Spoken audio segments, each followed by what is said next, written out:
नमस्कार, आप देख रहे हैं हमारा खास प्रोग्राम मनी गुरु और आपके साथ मैं हूं शिल्पा। तो इस शो में हम आपको बताएंगे कि कैसे करें निवेश की आप शुरुआत अगर आप पहली बार निवेश कर रहे हैं, और कैसे आपको मिलेगा 5 साल में 1 करोड़ रुपए। और बेटे की उच्च शिक्षा के लिए अगर आप निवेश करना चाहते हैं तो कौन से फंड्स आपके लिए सबसे बेहतर रिटर्न आपको लॉन्ग रन में दे सकते हैं। हमारे साथ खास मेहमान भी जुड़ेंगे इस शो में। Balwant Jain, personal finance expert, जो आपके सभी सवालों का जवाब देंगे और आप इस शो का हिस्सा बन सकते हैं। कोई सवाल है अगर आपका तो आप ईमेल के जरिए अपना सवाल हम तक पहुंचा सकते हैं moneyguru@zmedia.slgroup.com, और SMS भी कीजिए, सेव लिखिए आज का हमारा कोड है और सवाल लिखकर भेज दीजिए 57575 पर। और कुलदीप, एक कॉलर इस वक्त हमारे साथ जुड़ रहे हैं अलवर से। जी कुलदीप, बताइए आप का क्या सवाल है। मैंने म्यूचुअल फंड में इन्वेस्ट किया और 5 साल में लगभग 1 करोड़ का टारगेट है, मेरा गोल है जी। और आपकी एनुअल सैलरी कितनी है? मैम 3 लाख है नेट इनकम। और अभी फिलहाल क्या आपकी कोई करंट इन्वेस्टमेंट चल रही हैं? यस मैम, जो मैंने आपको म्यूचुअल फंड शेयर किया आपके साथ उन्हीं में चल रही है मैम जी।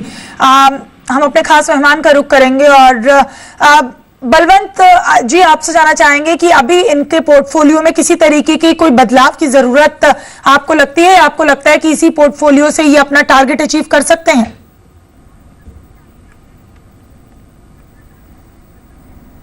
देखिए शिल्पा, कुलदीप जी ने जो इन्वेस्टमेंट्स की जो सिप की डिटेल भेजी है उसमें से मैं 3 जो है वो फंड का जो चेंज करना सजेस्ट करूंगा। एक तो उनका SBI फार्मा है, तो मैं सजेस्ट करूंगा कि कुछ सेक्टोरल फंड में इन्वेस्ट नहीं करना चाहिए, क्योंकि उसमें अपन एग्जिट करने का अपने को मालूम नहीं पड़ता है। तो जो SBI का ब्लू चिप फंड है उसमें डाल सकते हैं। एक ICICI प्रू का बैंक फाइनेंस है, उसकी जगह ये ICICI प्रूडेंशियल का वैल्यू डिस्कवरी कर सकते हैं।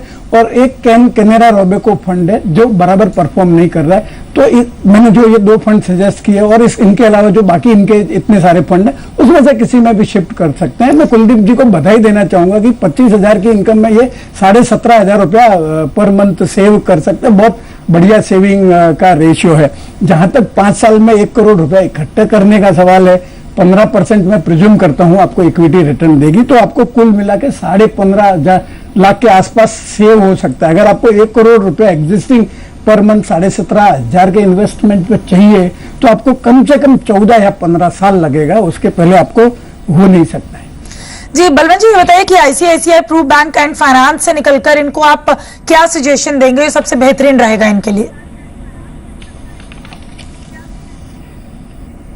मैंने बताया ना आपको, ये जो सेक्टोरियल फंड है तो इसकी जगह वो वैल्यू डिस्कवरी, ICICI के ही वैल्यू डिस्कवरी फंड है और एकदम बढ़िया परफॉर्मेंस है उसकी, तो उसमें शिफ्ट कर सकते हैं। मतलब जो एग्जिस्टिंग हो गया है उसको तो अभी उनको रोकना पड़ेगा 1 साल तक, क्योंकि 1 साल के पहले अगर कर देंगे तो एक तो कैपिटल गेन की इम्प्लीकेशंस भी है और एग्जिट लोड भी है। पर जो रनिंग सिप है उनकी वो सिप इमीडिएटली स्विच कर सकते हैं। और मैंने जैसे बताया कि SBI ब्लू चिप में और ICICI वैल्यू डिस्कवरी में ये कर सकते हैं। और जो तीसरा फंड कैनरा रोबेको का, उनको जो भी फंड अच्छा लगे, इनके जो एग्जिस्टिंग फंड है उसमें से किसी में ये सिप जोड़ सकते हैं।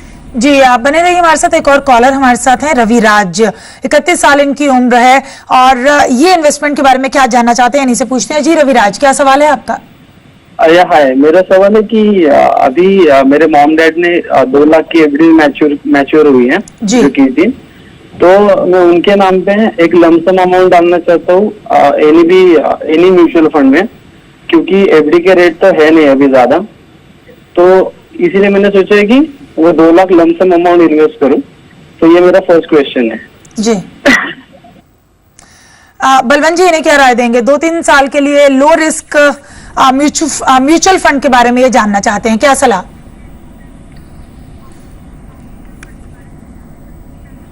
देखिए ऐसा है कि जैसे बताया कि इनको एक तो पेरेंट्स हैं वो रिटायर्ड है, सीनियर सिटीजन है, वो रिस्क नहीं ले सकते। दूसरा, पैसा 2-3 साल के लिए इन्वेस्ट करना है, तो 2-3 साल के लिए अगर इन्वेस्ट करना है तो मैं इक्विटी में इन्वेस्टमेंट सजेस्ट नहीं करूंगा। तो 2 फंड, जैसे एक ICICI प्रूडेंशियल लॉन्ग टर्म में फंड है और एक टाटा डायनामिक बॉन्ड फंड है, उसमें वो पैसा डाल सकते हैं। और चूंकि जैसे RBI की पॉलिसी आई उसमें भी टोन है कि अभी ये इंटरेस्ट की रेट और कम होने वाली है। तो ये जो बॉन्ड फंड्स हैं उसमें एप्रिसिएशन भी हो जाएगा इनका, और अगर ये 3 साल तक रुक सकते हैं तो मेरा सुझाव रहेगा ये जो इनका डेट फंड में, बॉन्ड फंड में जो पैसा डालते हैं अभी, वो 3 साल बाद में रिडीम करें तो वो लॉन्ग टर्म हो जाएंगे, और लॉन्ग टर्म से उनको इंडेक्सेशन का बेनिफिट मिलेगा, तो इफेक्टिवली बिल्कुल टैक्स नहीं लगेगा। जो अभी कॉस्ट इन्फ्लेशन इंडेक्स वगैरह जो नोटिफाई हो रहे हैं पिछले 4-5 साल से, तो उनको बिल्कुल टैक्स लाइबिलिटी नहीं आएगी। पर अगर 3 साल के पहले रिडीम कर दिया तो वो शॉर्ट टर्म गिना जाएगा, और जो रेगुलर इनकम है इनके पेरेंट्स की उसमें ऐड हो जाएगा, और जो एप्लीकेबल स्लैब रेट है उसके हिसाब से उनको टैक्स भरना पड़ेगा। तो अगर पैसे की जरूरत, जैसे 2 साल तो कह ही रहे हैं, 2 या 3 साल, तो मेरा सुझाव आप 3 साल बाद में रिडीम करिएगा, उसके पहले रिडीम नहीं करिएगा, तो इफेक्टिवली आपकी ये जो एप्रिसिएशन है वो टैक्स फ्री हो जाएगी। जी बलवंत जी बने रहे हमारे साथ। रविराज जी, आपने हमारी एक्सपर्ट की सलाह सुनी, इक्विटी फंड में निवेश ना करें, डेट फंड में आप निवेश कर सकते हैं, और भी तमाम अहम बातें उन्होंने आपके पोर्टफोलियो के मद्देनजर आपको बताई हैं। तो और कोई सवाल आपके मन में जो आप पूछना चाहते हैं? रविराज जी, आप तक आवाज पहुंच रही है? तो बलवंत जी ने, हमारे जो एक्सपर्ट लगातार हमारे साथ बने हुए, उन्होंने यही बताया कि इक्विटी फंड में निवेश ना करें तो ज्यादा बेहतर रहेगा, और डेट फंड में वो जरूर निवेश कर सकते हैं। उसके ऑप्शंस भी बताए हैं, ICICI prudential long term and Tata dynamic bond में भी निवेश की सलाह हमारे एक्सपर्ट की तरफ से दी गई। आर के शर्मा है एक और कॉलर हमारे साथ इस वक्त चंडीगढ़ से। जी आर के शर्मा जी, आप क्या जानना चाहते हैं? हाँ नमस्कार शिल्पा मैडम, मेरी 3 क्वेरीज है मैम। जी बताइए। तो मैं फर्स्ट टाइम इन्वेस्टर हूँ और लो रिस्क प्रोफाइल है मैम। 15,000 रुपीज फर्स्ट टाइम जो है पर मंथली सिप में इन्वेस्ट करना चाहता हूँ। तो मैंने कुछ जो है म्यूचुअल फंड्स की लिस्ट आपको दी है, मैं जानना चाहता हूँ कि इनमें इन्वेस्टमेंट ठीक रहेगी या नहीं, या कोई अपनी तरफ से आप सजेस्ट करना चाहते हैं मैम। बाकी जो हेलो जी बताइए, हम सुन रहे हैं।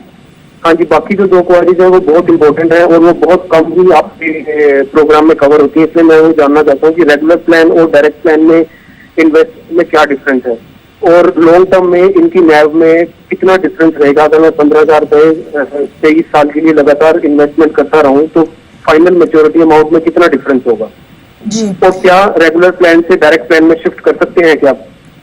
रेगुलर प्लान से डायरेक्ट प्लान?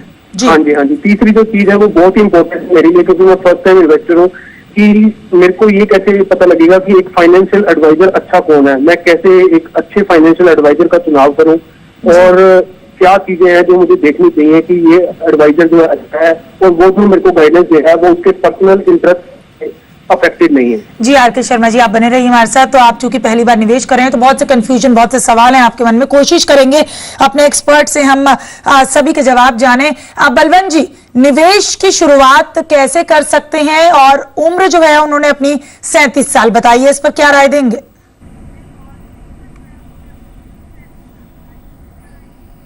देखिए शर्मा जी ने, शिल्पा, ये 3 फंड अपनी तरफ से सजेस्ट किए हैं, ICICI value discovery, DSP black rock और बिरला सन लाइफ लॉन्ग टर्म। तो ये बिरला सन लाइफ लॉन्ग टर्म है वो तो मर्ज हो गया और वो बराबर परफॉर्म नहीं कर रहा है। बाकी जो 2 स्कीम उन्होंने सजेस्ट की है वो दोनों स्कीम में इन्वेस्ट कर सकते हैं, और उनको जो बिरला लॉन्ग टर्म वाल की जगह बिरला का जो फ्रंटलाइन इक्विटी फंड है उसमें इन्वेस्ट कर सकते हैं। इसके अलावा 2 फंड मैं और सजेस्ट करूंगा, ICICI prudential focus blue chip fund और फ्रैंकलिन इंडिया का प्राइमा प्लस फंड, उसमें इन्वेस्ट कर सकते हैं। 3-3 हजार की पांचों में डाल देंगे तो 15,000 हो जाएगा।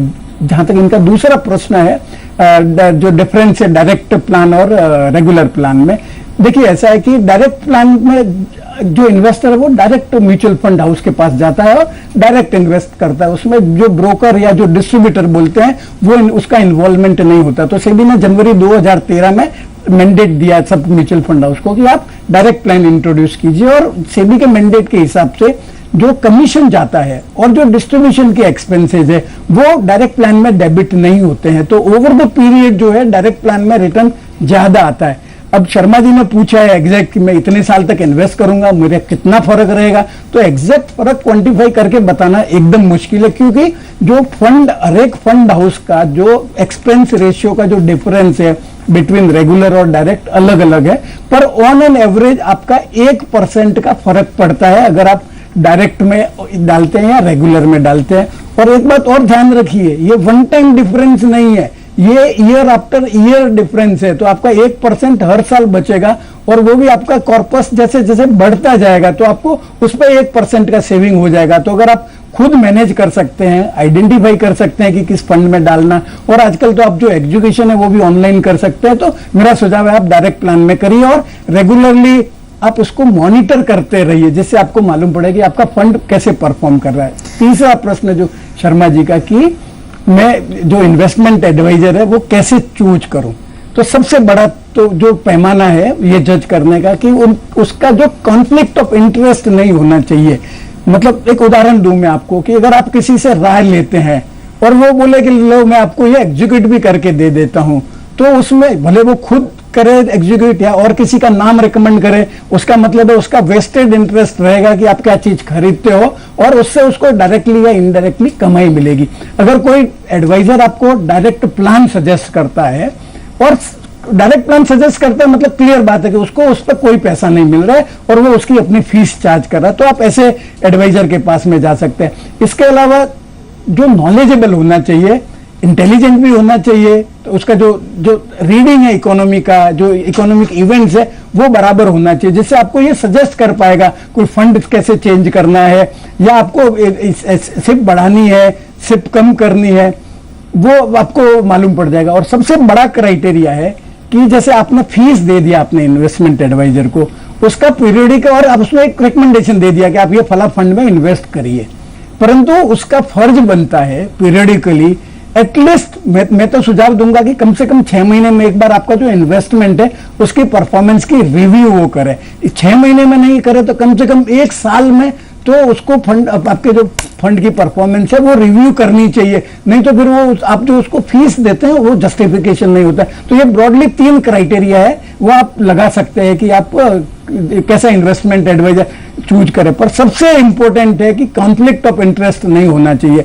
अगर कोई इंसिस्ट नहीं करता है और आपको बोलता है कि आपको जहां से खरीदना है, जैसे खरीदना हो खरीदो, तो आप उस इन्वेस्टमेंट एडवाइजर से आप राय ले सकते हैं, वो 24 कैरेट की राय मिलेगी आपको।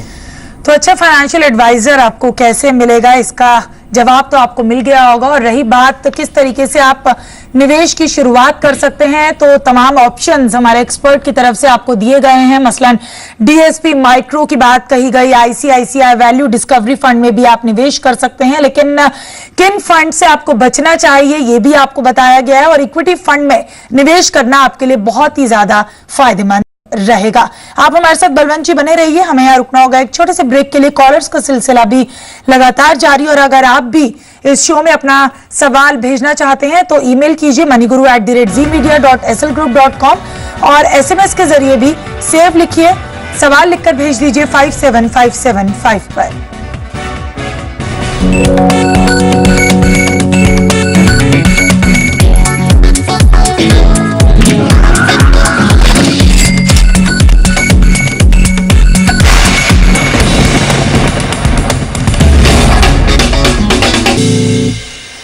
ब्रेक के बाद हमारे इस खास प्रोग्राम मनी गुरु में एक बार फिर से आप सभी का स्वागत है। हम बात कर रहे हैं कि आप किस तरीके से अपने निवेश की शुरुआत कर सकते हैं, किन बातों का आपको ख्याल रखना चाहिए। और हमारे साथ खास मेहमान भी लगातार आप बने हुए हैं, बलवंत जैन जी मुंबई स्टूडियो से, और एक कॉलर है इस वक्त हमारे साथ अमित दिल्ली से। अमित, क्या सवाल है आपका, क्या जानना चाहते हैं इन्वेस्टमेंट को लेकर? नमस्कार मैम। जी नमस्कार, बताइए। जी, मेरी उम्र 33 ईयर्स है और मैं दिल्ली से हूँ, और मैं जानना चाहता हूँ कि मेरा जो 1 करोड़ का गोल है 15 ईयर्स में, उसे मैं अचीव करने के लिए कुछ SIP करना चाहता हूँ, तो मुझे बेस्ट फंड जो है वो बता दें। मैंने 50,000 रुपीज लमसम अमाउंट किया हुआ है थोड़ा सा।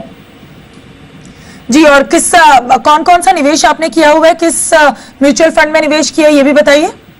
जी, मैंने 15,000 रुपए केनरा रुपए को इमर्जिंग इक्विटी फंड में करे हुए हैं, 5,000 किए हुए हैं मोतीलाल ओसवाल मल्टी कैप 35 में जी, और 10,000 axis long term equity ELSS fund है, और 5,000 रुपीज मिराई में किए हुए हैं, और 5,000 SBI फार्मा में। जी, आप बने रहिए हमारे साथ, एक्सपर्ट का रुख करते हैं। बलवंत जी, इनको क्या आप सजेस्ट करेंगे, क्या आपको लगता है अभी के पोर्टफोलियो के हिसाब से ये अपना टारगेट अचीव कर सकते हैं?